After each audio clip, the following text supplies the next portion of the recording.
What's going on, YouTube?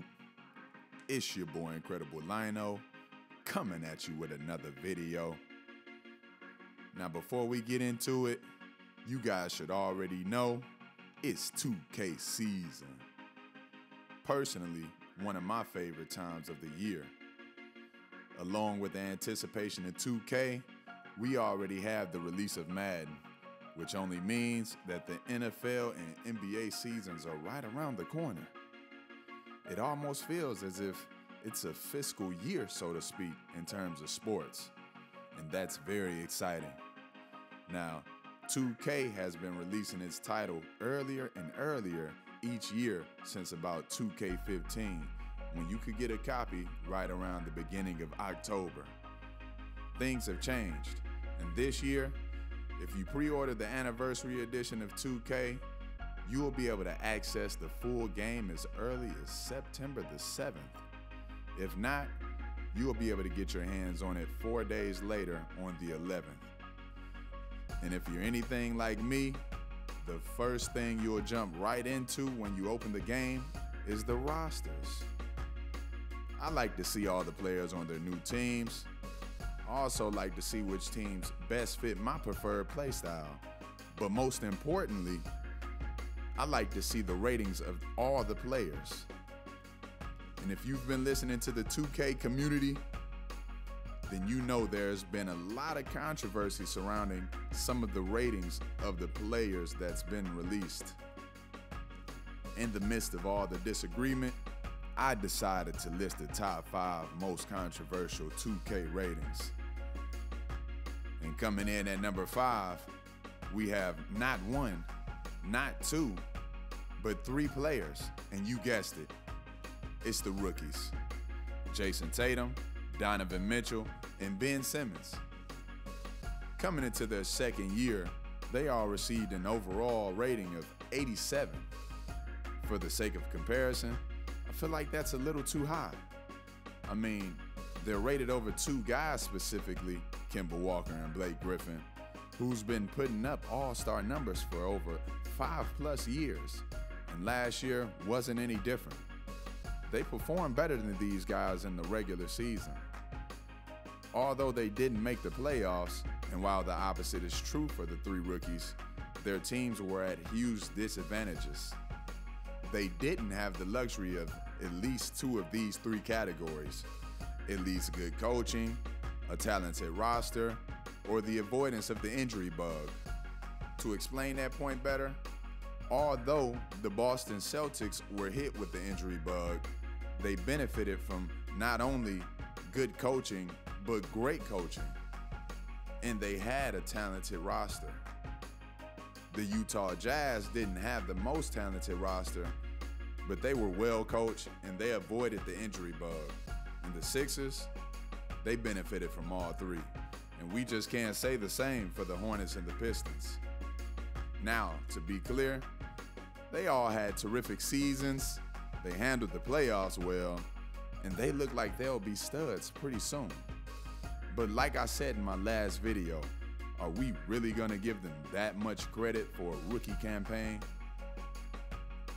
At number 4, we got Boogie Cousins. And they flat out gave my mans a 90 overall rating. Granted, he did tear his Achilles, but at the time of the injury, he and Anthony Davis had the league on fire. They were number 6 in the West, 5 games out of the number 3 spot, and the same night he got injured, they beat the Rockets off of a Boogie Cousins triple-double. He averaged 25 points and 13 rebounds, which, if he had qualified in games played, he would have ranked 9th in points and 3rd in rebounds in the entire league. Not to mention that he averaged over 5 assists per game with a steal and a half and a block and a half. In terms of basic stats, he's in a category of his own, and I just can't see why he's rated lower than the next person on this list. Number 3, Karl Anthony Towns. In my opinion, he should have been rated lower. Now, I know you guys are thinking, well, why Incredible? He was arguably the most efficient player in the NBA. and I agree 100%. He shot 55% from the field, which is good for first for anybody who scored over 20 points per game. He also shot 42% from three, which is exactly what Steph Curry shot. And he was 86% from free throw, shooting better than James Harden from the stripe. Yes, I understand all of that, but that's not the issue. Where my problem lies is with the inconsistency of player evaluation. They gave Jason Tatum an 87 overall, solely based off of playoff performance. And after having an amazing regular season, Karl Anthony damn near disappeared from the playoffs. He went from averaging 21 points in the regular season down to 15 points on 47% field goal percentage, 27% from the three, and 74% from the free throw. It's safe to say that playing the Houston Rockets, a top 10 defense, in your first playoff appearance may cause quite a bit of nervousness, but it took him 4 games to get his act together. I don't have any reason to believe he'll ever perform this bad ever again, but I just don't think they should have gave him that much of the benefit of the doubt. At number 2, we have Anthony Davis. Now, Davis came in at a rating of 94, tied with the cover athlete Giannis Antetokounmpo. But that's a little low for him because he was an absolute stud last year. After his teammate DeMarcus Cousins was lost for the season, he immediately stepped up his game and exceeded expectations placed on him in the regular season and postseason. In the regular season, he finished second behind scoring leader James Harden in points, averaging an outstanding 28.1 points per game while shooting 53% from the field. Also good for number 2 in the league with players who attempted over 15 shots per game. He also shot a solid 34% from three and 83% from free throw. Now, scoring wasn't the only area he dominated. He landed in the top 10 in rebounds, and he was the defensive anchor for his team, averaging a steal and a half and becoming the season's block leader for the 3rd time in his career, while leading his team to the playoffs without a superstar teammate. The Pelicans entered the playoffs as the number 6 seed and the presumed underdogs in a matchup against the Portland Trail Blazers. Davis completely dominated, averaging 33 points, 12 rebounds, 3 blocks, and 2 steals, sweeping the Blazers, proving that they weren't the underdogs. They were going to lose to the eventual champions 4-1, but Davis tried his best against the Warriors, averaging 28 points and 15 rebounds. With a monster regular season and postseason, I don't see why Davis isn't at least a 95 overall rating. He finished number 3 in MVP voting, almost single-handedly led his team into the 2nd round of the playoffs in the West, and he can literally do everything on the court, and he's proven that when healthy. And for the most controversial 2K rating release, at number 1, we have LeBron James. While boasting the top overall rating in the game among active players with a 98 overall rating, honestly, that's still not enough. At the age of 33, James is still the best player in the league, and it's not even close. Just check this video out. That skip pass, opposite side of the floor. That's what's open right now. LeBron sees a crowd. He turns the corner and just bullets in a power. What the fuck? How did he just do that? That's what I said when I seen it for the first time. Look, he's 33 years old and he's still making plays like that. Now, while that video doesn't explain why he's the best in the world, I needed to set the tone.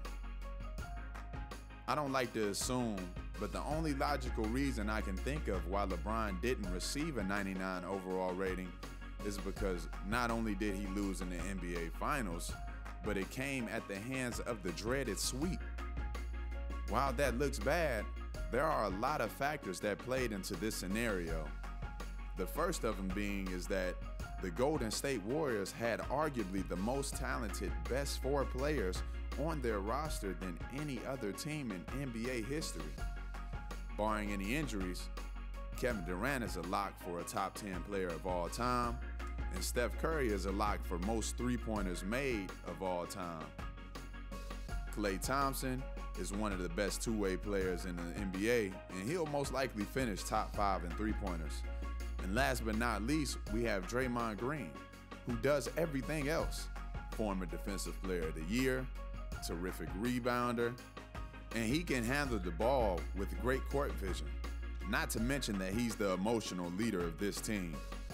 Combine that with a few other complementary players, and they're hard to beat, especially considering my next factor, the Cleveland Cavaliers' atrocious roster. Yes, you can say a lot of things. You can say Kevin Love wasn't used properly. You can also say that they didn't have a good coach. You can even go as far as to say that LeBron makes his teammates worse. Yeah, right. The fact of the matter is that the second leading scorer in the playoffs, Kevin Love, averaged 15 points on a very bad 39% field goal shooting. And the third leading scorer didn't even crack 10 points. So no, LeBron didn't have any help once again. My third and final factor could have changed history. And that's LeBron James' 51-point Game 1 in the NBA Finals. The chances would have been slim to none for the Cavs to win the series, even if they would have won Game 1. But you never know. Momentum is very underrated. Just look at this clip of the Cavs' energy, specifically LeBron's, after J.R. Smith dribbled out the clock. Rebound goes to the Cavs. J.R. Smith brings it back out, throws it to Hill. Hill shot blocked. And we'll go to watch James. Now wanted a timeout, but too late to get it. And 5 minutes go up on the clock. They all went from 100 to 0 in the matter of 4 seconds. At that point, the sweep was inevitable.